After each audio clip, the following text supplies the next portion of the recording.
Good morning and welcome to a Monday edition at 9 o'clock UK time. It's our first one on just doing it by the seat of our pants. So hopefully there's plenty of lively birds on a Monday morning that's going to join us. And I'd like to introduce our guest that we're going to be talking to today for the next 20 minutes and finding out about their journey on diversity. So if Betty, if you can backstage bring in our guest today, that'd be great. Good morning. Good morning, Aaron. How are you? I'm really well, thank you. How are you? I'm also doing good. Thank you very much. Thank you. Thank you for joining us bright and breezy on a Monday morning. It's always good to start the week off with something like this. So what I'd like you to do, if it's okay, Birgit, is to give yourself a bit of an introduction, just so that our audience know who you are and what your background is, and then we can get into our conversation. Yeah, I can do that. Hi, I'm Birgit. I'm an engineering manager currently at TaxFix. I have already gotten some managerial experience in several types of companies, and therefore also very, very various and different experiences. And before that, I was just like a software engineer, and I was also a graphic designer. This was kind of my journey. And I'm really happy to be a manager because making people grow is something that really makes me happy. Fantastic, brilliant. Thank you for that. Really, some of the stuff that we'll talk about later on in our conversation is about what attracted you to go into the industry, because it's one of the things I'm really interested for us to continue to keep promoting. But I understand that you do an awful lot of work in and around sort of like the psychological safety within the working environment for DE&I. Can you give us a bit of a intro about that and why it's important? So one of my hobbies turned out to be human psychology. And this already very, very early on, like what happens like when someone gets depressed, what happens if someone becomes anxious, or like any such kind of things, because it always happens. Always something happens in our life, whether it's in a private or in the working environment. Something always happens. And then I also realized we all come with different types of behavior, different patterns. And this is why like something such as behavioral psychology is actually one of my favorite subjects. But something, mental health is also becoming increasingly important, especially in the working environment, especially when we are dealing with multiple crises. And I hope that I can talk a little bit about one subject today. Absolutely. Well, I mean, we're trying to cover as much as we can in our short discussion this morning. But what made you get into the psychological side of it? What inspired you to do that? I have a really huge curiosity, and I link things like it's just myself. It's just me. Like I link things and connect to each other in order to understand. So this is really my motivation and my thrive, and this is why I have like even though I never studied it, I have like a huge interest in psychology. I also have a huge interest in physics and astrophysics actually. But of course, I can like use everything from the psychology also in the working environment and also in the private life, which is like more prominent in my life than astrophysics. I totally agree. I've got a huge passion about the psychological element of, who we are as human beings as well. So I was really fascinated to find out how you as an individual and as a manager utilize your knowledge of this in your capacity as well, if you don't mind us talking about that for a little bit. Can you come again? Yeah, so with regards to your interest with the psychological element, how you utilize that as a manager? On a daily basis. Yeah. I mean, speaking of for example, I'm getting asked, hey, what should I do if some of my reports is getting a burnout? Still, many managers don't know, like you cannot do anything anymore with this person for at least a month. So let this person just simply rest. and let the person from themselves like come back and say, hey, I'm back, I rested well. And things like that, or like how to understand different kind of behaviors. Like, for example, having an introvert versus an extrovert. How do they communicate? How can they communicate within a corporate environment? What happens, like how to understand actually an extrovert versus an introvert. When I, for example, check out social media, this is always like, I always see people not understanding each other, even though everyone just simply shows their strengths, which like is totally the opposite of the other person's strengths. And then also neurodiversity. How can someone create a workshop for a person who has ADHD? Giving this person 5 questions will block the person for like 3 minutes, and after that the person will not know what happened, for example. We're doing a lot of work around neurodiversity, and we've actually got a workshop going on later on in October, I think it is as well. So if you're interested to join some of that discussion, that would be quite interesting. That would be lovely. Fantastic, cool. We'll explore that one later then. So how can someone build an environment that promotes psychological safety in a workplace environment? Shall we discuss what psychological safety is first? Yeah, let's do that then. Yeah, that probably makes sense. Yeah, because it's super important to understand it. So there's also a similar thing with imposter syndrome, but psychological safety also has its own definition. This is basically where people feel safe to like explain and express concerns, express ideas, and question and discuss things without basically facing negative consequences. And here's something very important. It is really closely connected to fear, and this is where like the psychology comes back in. By the way, it's the same also for imposter syndrome. It's really closely connected to fear. And there's something that's really useful for understanding the psychological safety. This comes from Dr. Timothy Clark. He basically creates, or he has defined 4 stages of psychological safety. First is inclusion, then safe to learn, then also safe to contribute, and then the second is safe to challenge the status quo.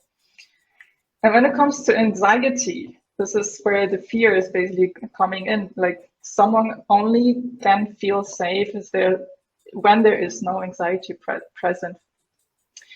It is very important to know that most of the people who report to have an anxiety disorder is actually the most of the people reporting this. So when we're speaking of mental disorders, then anxiety is the most that it has been reported. So you can basically, every conflict that you have in a company, every conflict that you have also in a relationship, you can expect this based on anxiety.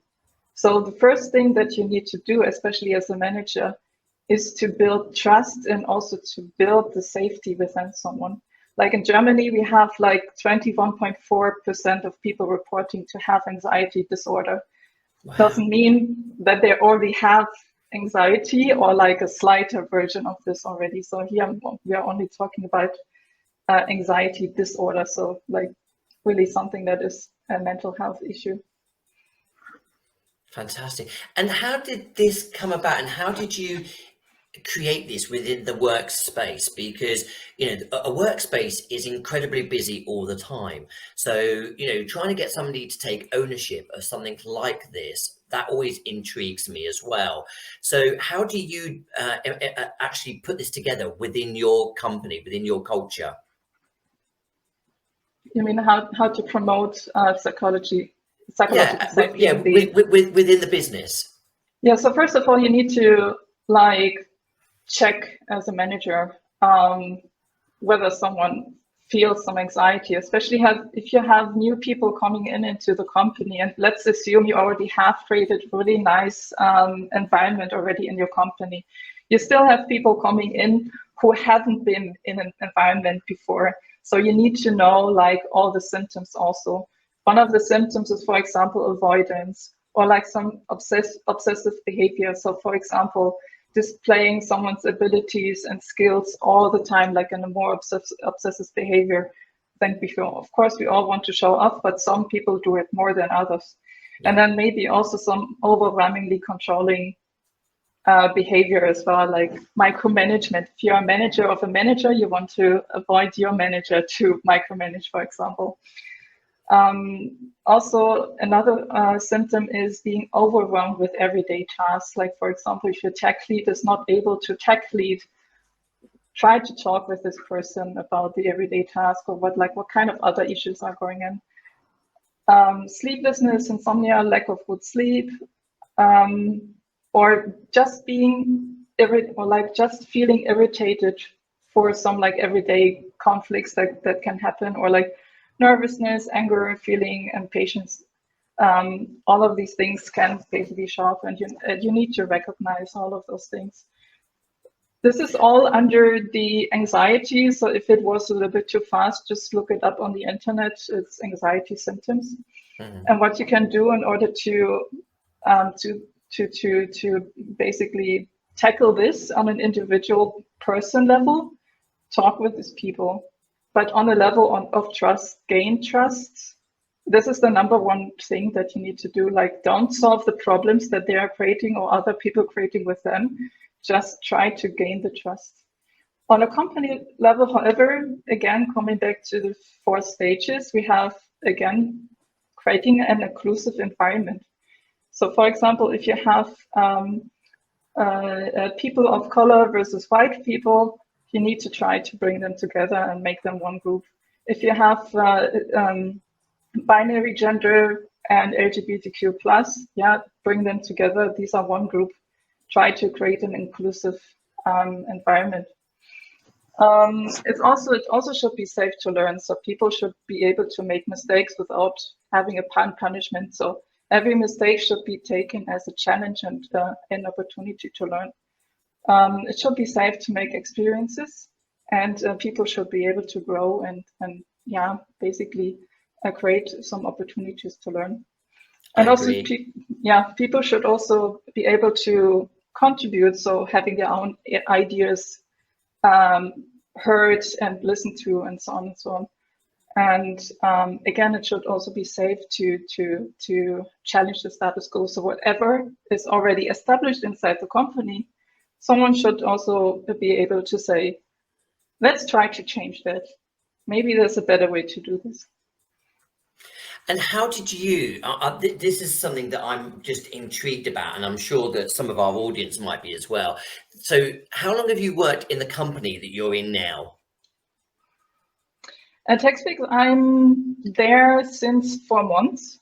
4 months. I've interviewed TechSpeak actually at the beginning of the year, and I already saw like it has a totally different environment than others. So it was already visible at the stage of the interview that TechSpeak is super far when it comes to psychological safety. So they were already embracing this as a business, and that was part of the attraction for you to join up forces with them as well.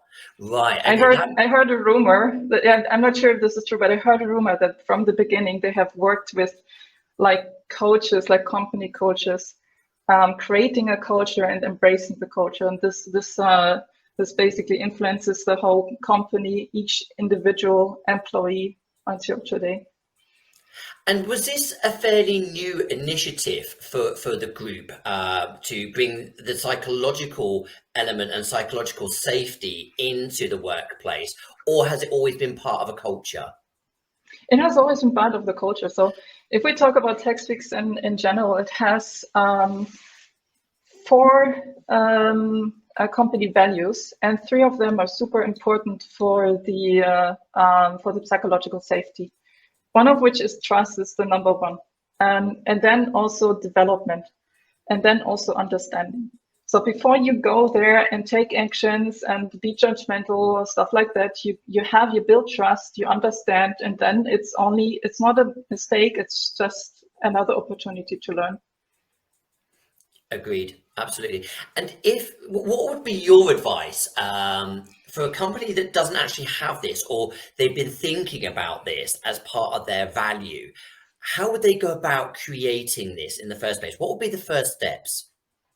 So one of the things I was actually thinking about is creating a good set of company values, and then also creating or like really partnering up with a coaching company to really create a company culture that creates this culture inside and out. So we really have the company cultures that we are having in embedded in everything. So we have this inside our engineering principles, we have this in our performance reviews, we have them like literally every day in our everyday tasks, basically. And this makes sure that everyone also wants to embrace these kind of company values as well. When it comes to create your own company values, one thing that has stood out as a little bit negative is honesty on its own. Because if you use honesty and someone is actually vulnerable and honest with someone, this information can be taken against this person. So I would Agreed. create something that combines with honesty also to really create a safe environment. Because there is a fear factor, isn't there, always, of Exactly. people sharing too much. I think once we drop this taboo around the fear that actually we should embrace, then it will make so much more of an open environment and an open culture within working environments.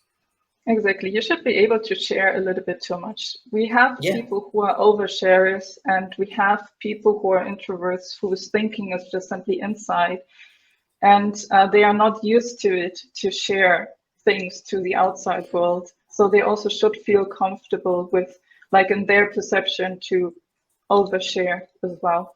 yeah. We've had a question come up in the audience, and I think it's a great question. So thank you so much for this. My question would be, and this is from Shashank. His question is that he's currently a freelance worker, and he struggled highly in a regular full-time environment due to having ADHD. But he wants to have a regular full-time job like the rest of, like the majority of society. But he's struggling to find any, and at times he doesn't want to attend interviews because of anxiety. What could he do? How could he deal with that? So people with ADHD really need an environment where everything that is related to ADHD is being understood. For example, simply forgetting things, or like missing a meeting and things like that, or like just feeling not oneself. So basically having time out if it's necessary. So all of this needs to be understood, or like also having coaches and managers who are aware that a person with ADHD might be super curious and also has hyper focus at some point, but sometimes also being overwhelmed with all of the information. So these companies needs to be found, and there these people can also experience psychological safety. Thank you for that. And with regards to, I'm a great advocate with regards to using modern technology as coping mechanisms as well. It can also do some damage to us. We all know that with regards to social media, etc. But have you got any tips or advice with regards to somebody that, we could all think the greatest things? Say, for example, Shashank, he's getting ready to go for an interview, but on the day, suddenly his mindset changes. Okay. Is there other ways of coping mechanism to allow him to get to that interview in the first place to then perform at his best ability? This is very specific for each individual person. It's very specific. I would say if there's like a common solution for everyone, then the company should also be able to reschedule. So don't hesitate to contact the company in order to reschedule to like a better time of the day, or like a later stage of the week or something like that. The company needs to feel comfortable also, or needs to let you know that it's comfortable for the company as well to reschedule. When it comes to like your own psychological safety, there are actually some tips that are also super universal. One of which, again, it's coming back to the anxiety, is sleep. Sleep is the Yes. number one like health in terms of like trying to fight anxiety. But there are also other things such as meditation, yoga, going out into the green, sports and stuff like that. But sleep is the strongest. So get a good night sleep. But sometimes that's a vicious circle as well, isn't it? And I could talk to you about this for ages, because it's sometimes that with anxiety, you know that sleep's better for you, but with anxiety, it then actually disturbs your sleep pattern as well. So it's like, you know, again, is trying to break that cycle and find things that work for you personally as an individual, rather than as a collective. If this is already on that stage and it is longer than 2 weeks, then I also recommend to get a coach or like a professional person to help you out on that. Sleep is really like the most important thing for everything, also in regards to anxiety and your overall work performance. Whether you're an individual contributor or a manager, sleep is the number one factor that you should not disregard. I totally agree with you, but I also like what you've also just said there. And as a life coach as well, I think having a mentor or a coach is absolutely worth its weight in gold. You know, just to have somebody that you feel is on your side that can teach you other mechanisms to cope with everyday life. So no, brilliant. Thank you for that. Thanks for sharing. And thank you to Shashank for that question, because that could just go on for a whole session in its own right. So with regards to the processes that you guys within your business have put together, have you seen a massive uplift in things like productivity and creativity within the business? What difference does it make? It makes a huge difference. So once you actually have and reach psychological safety and yeah, basically you see that the people are self-organized, that the people can really innovate on their level. Because, you know, as a manager or as a manager of managers, you are not really like on the subject, especially if you're on a C level. You do you do C level stuff. You don't do the coding. So let the people do the stuff who do the coding or do the product management. So it's very important to let the people also try to innovate within the whole corporate or like a startup structure as well.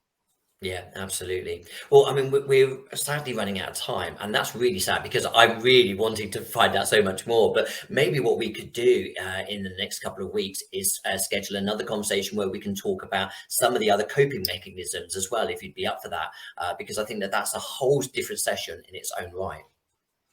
Yeah, for sure. I mean, that'd be brilliant. And just one last thing from you really is, what's the final piece of advice that you'd give to a leader? I gave that already a little bit. So since we're talking about anxiety, and it has the more than, in Germany at least, more than 21.4% are actually having anxiety disorder. It is so important to take care of yourself as a manager, as a leader, before you're taking care of other people. So check in with yourself, and as we said already, get a mentor, get a coach, and also, if necessary, also get professional help, and then take care of others. Fantastic. Listen, thank you so much for joining me this morning on a Monday morning. It's always great, but it's been a fantastic conversation. I've really enjoyed it. But I can talk to you for absolutely ages about this, because it's absolutely on my wavelength. So thank you. But if there's any other questions, guys, that's still with us, please reach out to us as individuals. You can find us on LinkedIn, and we'd be more than happy to help you directly. So feel free to connect. Thanks for your time today. Please. Don't hesitate to write more questions on LinkedIn. Brilliant. Thank you so much for joining us. Thank you.